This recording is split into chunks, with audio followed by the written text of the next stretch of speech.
Gold trusted gold buyers తాకట్టులో ఉన్న బంగారాన్ని విడిపించి ఈ రోజు ఉన్న మార్కెట్ ధరకే కొనబడును.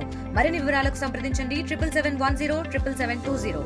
ఎట్టకేలకు తిరుపతిలోని కపిల్ తీర్థం రోడ్లో ఉదయం నుంచి కూడా యాత్రికులు కావచ్చు, స్థానికులు కావచ్చు, భయాందోళనకు గురి చేస్తున్నటువంటి ఒక మానక స్థితి బాలేనటువంటి వ్యక్తి ఏదైతే ఇవాళ ఉదయం నంది సర్కిల్ వద్ద ముగ్గురు యాచకుల్ని అతి దారుణంగా గాయపరిచినటువంటి పరిస్థితి. అందులో ఒక మహిళ కూడా మరణించినట్టుగా ప్రాథమికంగా మనకు సమాచారం అందుతుంది. అదే రకంగా గాయపడినటువంటి మరో ఇద్దరు పరిస్థితి కూడా చాలా విషమంగా ఉందంటూ కూడా తెలియజేస్తున్నటువంటి పరిస్థితి. అయితే ఉదయం నుంచి కూడా ఎవరైతే ఈ యొక్క సైకో ఉన్నాడో 2 కర్రల చేతిలో పట్టుకొని ఉదయం నుంచి కూడా దారిని వెళ్ళేటువంటి ప్రతి ఒక్కరిని కూడా భయాందోళనకు గురి చేస్తున్నటువంటి పరిస్థితి.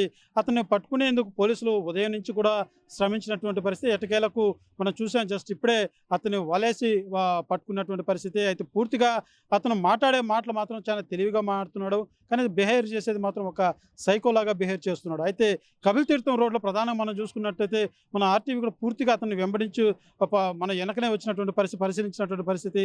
దారిన పోయేటువంటి ప్రతి ఒక్కరిని కూడా ఆయన చేతిలో ఉన్నటువంటి కర్రలతో బెదిరించడం, షాపుల వద్దకు వెళ్ళి వార్నింగ్ ఇవ్వడం, అదే రకంగా ఆటోల్ని ఊపడం, దాని మీద రాళ్ళేయడం, ఇవంతా కూడా వికృతమైన చేష్టలు చేస్తూ ప్రతి ఒక్కరిని కూడా భయాందోళనకు గురి చేసినటువంటి పరిస్థితి మాత్రం నెలకొందని చెప్పాలి. అయితే ఉదయం నుంచి కూడా పూర్తి స్థాయిలో పోలీసులు అయితే అతను పట్టుకునేందుకు ఎంత ప్రయత్నించినా కూడా అతను చేయి దొరకకుండా తిరుగుతున్నటువంటి పరిస్థితి. ఉదాహరణకు కొన్ని స్కూల్ వద్ద కూడా అతను సందులో గుందులో కూడా వెళ్ళి ఏదైతే చిన్నపిల్లల స్కూల్ వద్ద కూడా రాళ్ళెత్తుకొని పైకి ఇసిరేయడం, రాళ్ళు పాల్గొట్టడం, అదే రకంగా రాళ్ళను గోడకు వేయడం, అలాంటి చేష్టలు కూడా అక్కడ స్కూల్ వద్ద కావచ్చు, తల్లిదండ్రులు కావచ్చు, ప్రతి ఒక్కరు కూడా భయాందోళనకు లోనైనటువంటి పరిస్థితి.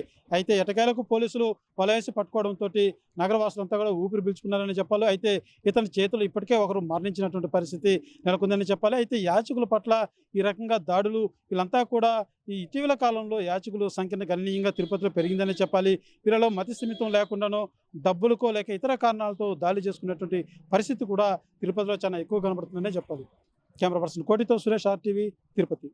తెలుగులో న్యూస్ కి ఫాస్టెస్ట్ యాప్ ఇప్పుడు టోటల్లీ న్యూ అవతార్లో జస్ట్ 5 seconds లో కంప్లీట్ న్యూస్. సోషల్ మీడియాలో ట్రెండ్స్ కి one stop solution. Live TV app voice search option తో ఇప్పుడే డౌన్లోడ్ చేయండి లేదా అప్డేట్ అయిపోండి. యాప్ లింక్ డిస్క్రిప్షన్ లో ఉంది.